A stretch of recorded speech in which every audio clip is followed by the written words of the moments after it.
Emerald flames. Ash fell from the night sky. Men slaughtered animals and chopped down the surrounding trees with foul machines. A woman's scream erupted as the fire spread across the nearby village. Children cried and begged for their mothers as soldiers ripped them from their arms. A man with blue eyes and messy brown hair yelled as he waved his hands, trying to stop the soldiers from destroying the forest. As families were separated, the army pressed down to march toward the forest. Most of the soldiers carried large, razor-sharp axes to cut down whatever stood in their way. The man who stood between the soldiers and the tree line crashed to his knees as he witnessed his fellow neighbors getting cut down to protect their families. Without a family of his own, he resided beyond the trees where he kept to himself, until now. The army approached, the blades shimmering in the moonlight. Before the first soldier struck him, vines exploded from within the shadows. The man's jaw dropped as the plants snatched the surrounding men and squeezed the life out of them. As they suffocated, the man spun around to see something shift within the underbrush behind him. 2 emerald flames erupted from the silhouette of a cloaked figure. The green light flaring from the hood reflected in the man's wide eyes. Abruptly, moss swarmed the body of a soldier preparing to throw his battle axe. Strong roots swiftly muffled the screams of the closest army men as they encased their flesh. The man stared in sheer terror as the green-eyed being approached him. Red curls slipped out from under the hood's shadow. Who are you?" the man stammered. "Flora Filia Alicia Fulgurius, but you can call me Flora," she grinned as she removed her hood. Her tan skin was decorated with enchanting green paint and unique markings. Her emerald gaze locked on the man's wide blue eyes as he shook. Her long, crimson curls bounced around her shoulders as she moved. Suddenly, a man's laughter resounded from nearby. Around the corner sauntered a man with brilliant sapphire flames pulsing from his strange glare. His short, messy white hair shook in the breeze as he removed his cloak.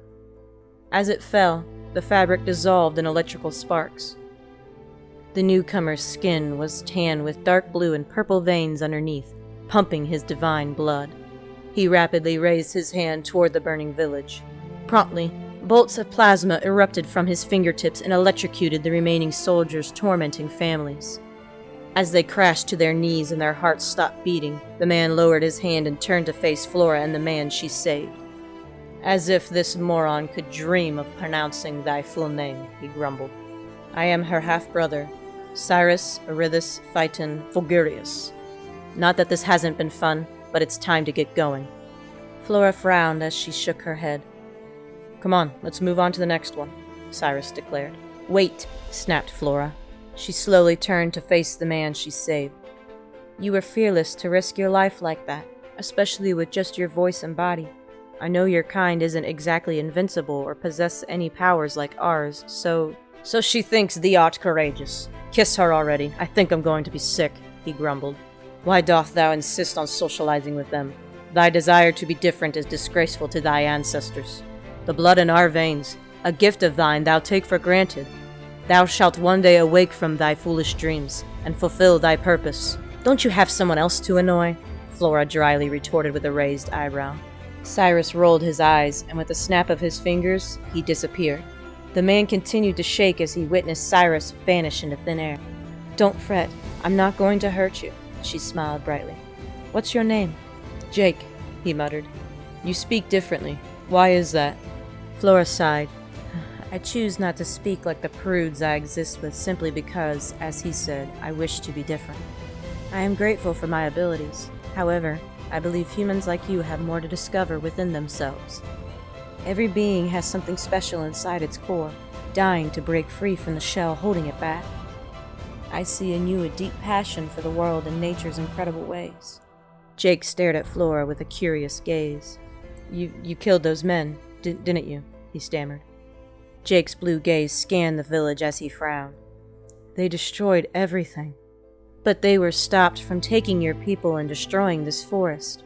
I know Cyrus and I didn't make it in time to stop them from starting this nightmare, but we will always do our best to end these tragedies as soon as we can." She paused as she beamed. "It was nice to meet you, Jake.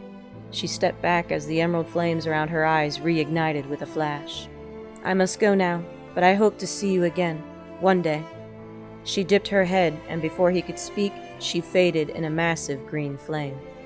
For more, look for the story Divine Killer. Mellyvernis.com. Oh!